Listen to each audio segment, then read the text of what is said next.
Darcy Michaels adjusted her gloved grip on her toolbox and picked her way carefully over the charred remains of her favorite candy store. Around her, firefighters moved through the smoldering ruins, checking every crevice and corner to be certain the fire was completely extinguished. Water dripped from the blackened walls and ceiling to puddle on the floor below, and the smell of smoke and burned sugar clung to her nostrils and skin, sinking into the very fiber of her uniform. "Third one in as many weeks," James Ralston muttered behind her. "I'm sorry, Darcy. I know you loved this place." She stopped and faced her mentor, her chest gripped in a vice of pain. Like the two previous fires, this blaze had destroyed a location that was dear to her and had held precious memories. She'd celebrated her 12th birthday at the Sweet Spot candy shop, and she stopped by every Friday to stock up on the sour lemonade straws her sister had turned her on to. "Focus on the details, Darcy. Don't lose it now." "Whoever the arsonist is," she said, "he's not going to quit. He's been doing this too long. It's in his blood."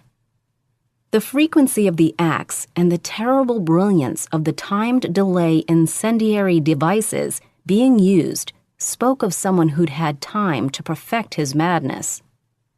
She couldn't help feeling violated, despite knowing how irrational that response was.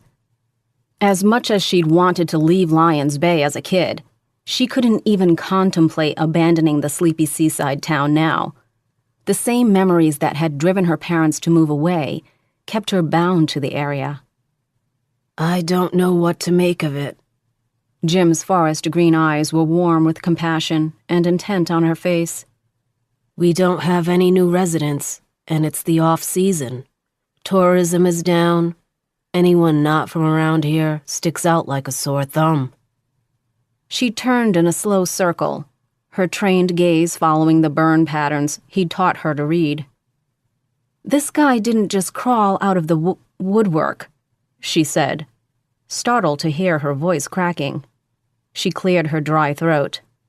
"I think we need to bring the big guns in on this."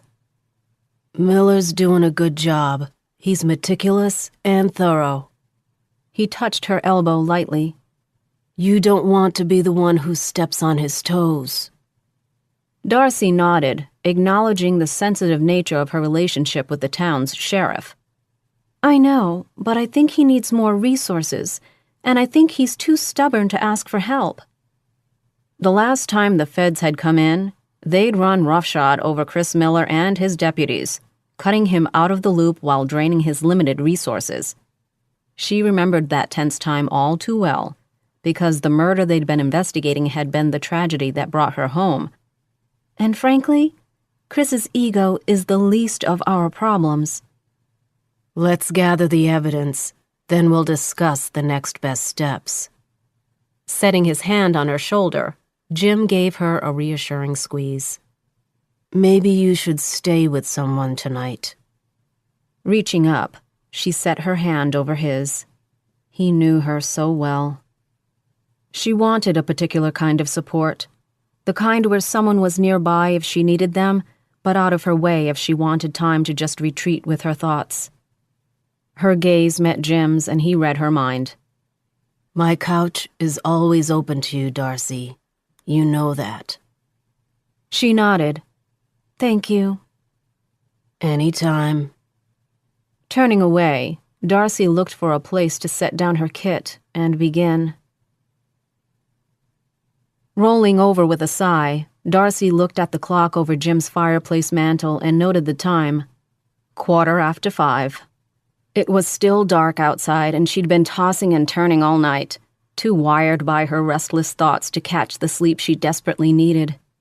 There was something about the fires that was niggling at her, but she just couldn't place it.